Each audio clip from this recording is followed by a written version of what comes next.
মামুনুল হক এবং বাংলাদেশ খেলাফত মজলিস সবসময় আন্তরিক ছিল এবং জুলাই সনদের পক্ষে সর্বদা কণ্ঠস্বর সবার আগে রেখেছেন। আল্লামা মামুনুল হক ষড়যন্ত্র করে তাকে সংসদে যাওয়া থেকে বিরত রাখা গিয়েছে, কিন্তু রাজপথে থামানো সম্ভব নয়।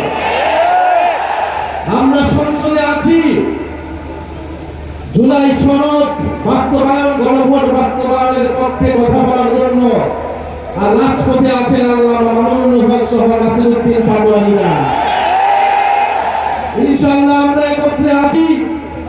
যদি সময় মতো দাবি আদায় না হয়, সংসদ এবং রাজপথ একাকার হয়ে যাবে। গণভোটের গণনায় বাস্তবায়ন করতে হবে। গণভোটে 70% মানুষ হ্যাঁ পক্ষে, সংস্কারের পক্ষে ভোট দিয়েছে।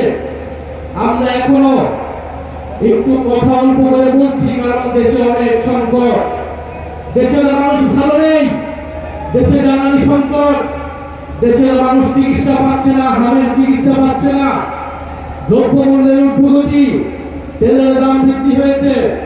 বিরোধী দল থেকে দায়িত্বশীল বক্তব্য দেওয়া হয়েছে, সরকারকে সহযোগিতা করতে চেয়েছি।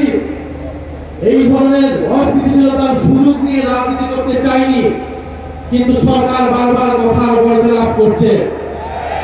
সরকার বিশ্ববিদ্যালয়গুলোকে দলীয়করণ করছে, গুন্ডা বাহিনী লাগিয়ে দিচ্ছে, সকল প্রতিষ্ঠানকে দলীয়করণ করছে, বিচার বিভাগকে কুক্ষিগত করার চেষ্টা করছে। বাংলাদেশের জনগণ, বাংলাদেশের ধর্মপ্রাণ দেশপ্রেমিক মানুষ এই নতুন করে জেগে ওঠা স্বৈরতন্ত্র, পুরনো বন্দোবস্ত, পুরনো সংস্কৃতিকে যারা টিকিয়ে রাখতে চায় তাদেরকে কোনোভাবে প্রশ্রয় দিবে না। বাংলাদেশ খেলাফত মজলিস সহ 11 দল, জাতীয় নাগরিক পার্টি, এনসিপি সর্বদা ঐক্যবদ্ধ আছে।